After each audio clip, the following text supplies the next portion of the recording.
Bombshell phone recordings from the final weeks of Amy Winehouse's life has surfaced, and they reveal that not only did she know the truth about Madeleine McCann, she was actively working on exposing the elite paedophile ring responsible for the heinous crime. The things I've seen, Gemma, you wouldn't believe. Nobody could. They took Madeleine McCann. I've seen the snuff film. I've seen their faces. And now they know I know. Forget about the accidental overdose fairy tale the coroner sold you. Amy was clean, sober, sharp as a blade. And she was armed with the most dangerous weapon on earth. The truth about who really runs the world. In her final weeks, Amy was calling journalists, judges, the authorities, anyone with a backbone. She told them everything. The Podestas, the Epstein-Maxwell pipeline, the entertainment industry parties, where children are currency and silence is enforced by blackmail, bribery and buddies. 3 weeks later, she was dead. No investigation, no autopsy worth the name.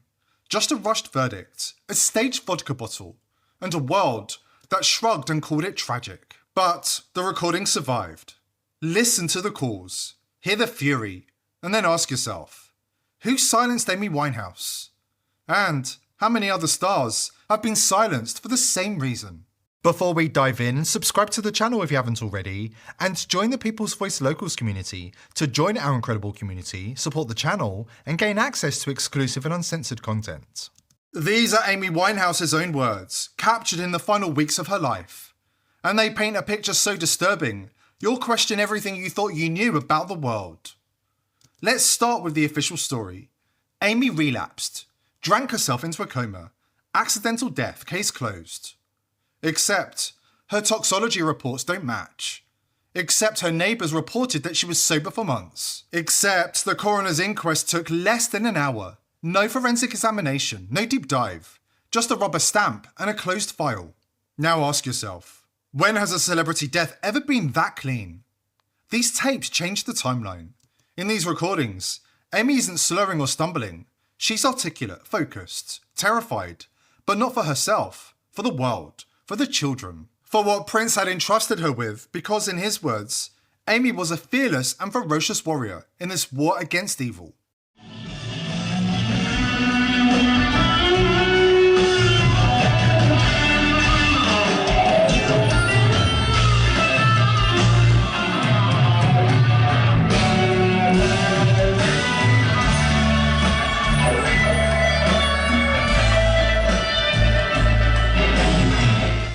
Here's the evidence the mainstream media won't touch. Prince had been gathering intelligence on the elite paedophile network for years. He wasn't just a musician, he was an archivist. He kept files, photographs, videos and names, all meticulously stored in his famous vault. And he shared the most damaging piece with Amy, the Madeleine McCann material. Because in his words, this wasn't just a crime, it was the master key, the one that unlocks every door, that exposed the whole network. And Prince knew that if the world ever saw what he saw, the whole rotten empire would finally fall. Gem, I'm not going to lie, that tape f***ed me right up worse than any drug. Amy saw disgusting footage of Madeleine McCann and John Podesta, screaming at her to call him Skippy, terrorising the young child, deliberately causing her body to release adrenochrome into her bloodstream, before bleeding her out and drinking the blood during a satanic ritual. He kept screaming in her face, while the others... No, I just can't, Gem.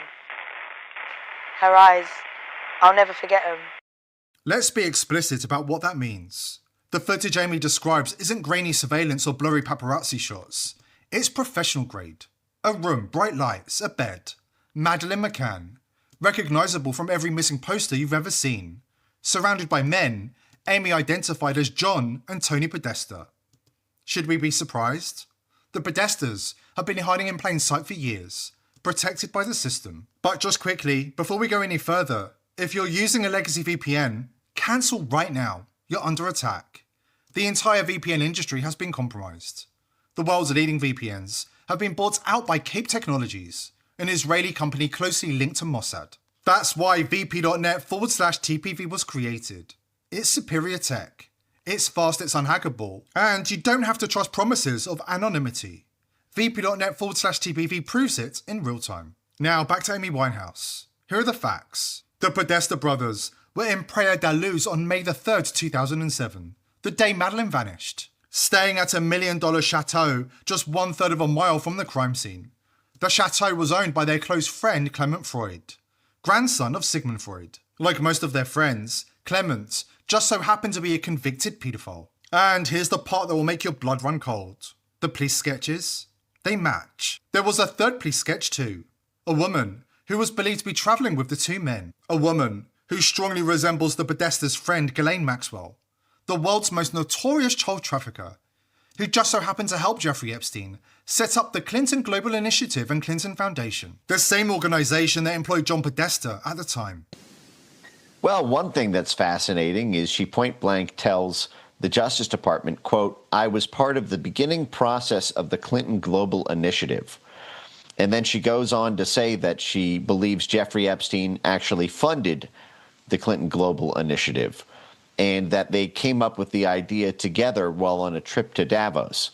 Now, we know that this lines up with the exact start of the Clinton Foundation. You couldn't make this up if you tried. And yet, somehow the perpetrators have not been brought to justice. Somehow the Podesta brothers have never even faced questioning. If this isn't proof the system is rigged, and that satanic paedophiles rule the world, I'm not sure what is. But other people are waking up and demanding justice, which is why John Podesta trembles in fear and melts down whenever Pizzagate is mentioned. And I am sick of the, I have been, my family and I have been put through this Pizzagate bullshit for a year, which has been totally debunked, by the way. He's wrong. It hasn't been debunked. On the contrary, evidence continues to mount. And when you hear the evidence Prince showed to Amy Winehouse, everything will come into focus. And you'll understand why the elite paedophile ring has to kill people to stay in control. I said, listen, Prince, mate, I'm going to make sure the world finds out. Alright? I don't care if they kill me. They'll have to kill both of us, innit? What Prince didn't know, what he couldn't have known, was just how ruthless they truly are. He didn't realise they would ritually slaughter the world's most loved performers, one after the other, to protect the paedophiles caught up in their blackmail operations. From Michael Jackson to Chester Bennington to Avicii and Anne Heche, the elite paedophile ring has been protected with vicious efficiency. This is the machine Amy stumbled into, a network that doesn't hesitate, that doesn't leave witnesses, that protects its own with vicious efficiency, whether you're a pop star or a little girl in Portugal. And coming up next, you're about to hear what Amy saw that made her a target. Picture this, Amy Winehouse, clean from heroin, off the booze, finally healthy, finally happy. And she's sitting on the nuclear codes of global corruption. The names, the footage, the proof that a clean-up crew is systematically eliminating famous names who threaten their blackmail empire of compromised paedophiles. Prince told me he knew they killed Michael.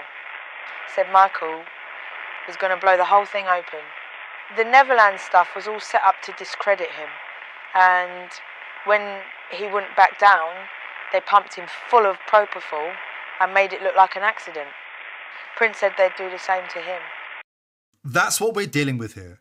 And despite John Podesta's claims that Pizzagate has been debunked, investigations have proven that paedophiles use all the code words that Podesta himself was using in his emails. The Podesta emails remain the gold standard for proving the existence of a paedophile ring operating in the highest corridors of power. I went through each post and I started to notice there was even children that were offering to sell their body to these older individuals. They're using some terminology here, a lot of things being brought up about pizza and cooking and this and that and CP. A lot of them are acronyms for child pornography. Cheese pizza would be CP. When they talk about another group, they're talking about another Telegram group.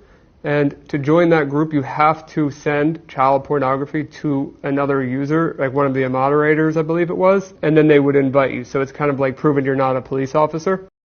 Years before WikiLeaks leaked Podesta's emails, and before I published the bombshell report proving his emails contained FBI paedophile code words, Andrew Breitbart went on record asking, "What's in your closet, John Podesta?" Fuck you, John Podesta. All right, well, you see where I'm coming from. Okay, yeah. When I talk, that's because I'm interested in this ongoing whatever the hell they're doing. What's in your closet, John Podesta?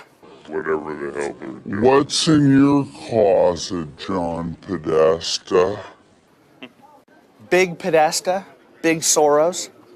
Do you want us to play these games? Because we're playing to win. Breitbart was found dead of an alleged heart attack shortly after. But the questions he raised didn't go away. And when Amy saw the snuff film, she stumbled on the answer to what was in Podesta's closet. She started calling journalists, got nowhere. Started calling politicians, and got hung up on. Started calling anyone who'd listen. And that's when the threats began. The recordings capture it. The veiled warnings. The friendly visits from people who weren't friends. The sudden appearance of a new doctor prescribing medication she never asked for. The strange car that sat outside her Camden flat for 3 days. Jim, they're watching me. I know it sounds mad, but there's this car been sitting outside my flat for 3 days now. Same one. Never moves. And yesterday, this new doctor shows up. Yeah? Never met him before. Says he's been sent to check on me. Starts talking about some new medication I never asked for. I told him to piss off. Amy knew she was marked. When a famous name puts their head above the parapet and takes on the elite paedophile ring, there's a price. And the collectors don't wear suits. They carry credentials from the most ruthless intelligence agency on Earth. Because, here's the part they don't tell you. The blackmail archives gathered by Epstein and Maxwell weren't just for parties and favours. They were Israel's nuclear option, leverage over every powerful figure in the West, including the Podestas and Clintons. And when someone threatens that archive, when someone like Amy Winehouse gets too close, Mossad doesn't negotiate, they neutralise. Watch as legendary Mossad assassin Yuval Aviv clams up on the Epstein footage. Like, that's not the real evidence. The real evidence is on the hard drives, because there's survivors, there's girls that were there that testified that he had rooms as big as this room right now that were filled with servers and computers and monitors that were recording all that footage that he had, and not only on the island, but in New York, the Zora Ranch, everywhere. He on had a plane, cameras. The plane was rigged and everywhere. Where's all that footage? I can't tell you. Really? Yeah. Can I guess? No, please don't. Not now. Don't guess now. So that's why I said the days. Let me ask you this: the day it will come out is important. It has to be the right time, the right day. Let me ask you this. I'm sorry to put a legendary Mossad assassin on the hot seat. But if I was to guess, do you think I would guess right? Probably. That's why we shouldn't talk about it right now. All right. That's all I needed to know. On July the 23rd, Amy was found dead in her home. Empty vodka bottles staged around her. A toxology report that somehow finds alcohol in her system, despite witnesses swearing she'd been dry for months. No autopsy worth the name, no investigation, no questions. Just a funeral, a tribute, and a legacy reduced to a troubled artist. But the tapes survived. Her friend, the one she'd sent the recordings to for safekeeping, kept them hidden for 15 years. Why now? Because the statute of limitations on the cover-up doesn't expire. Because the Podestas are still walking free. Because Madeleine McCann is still missing. And because someone needs to say what the coroner wouldn't.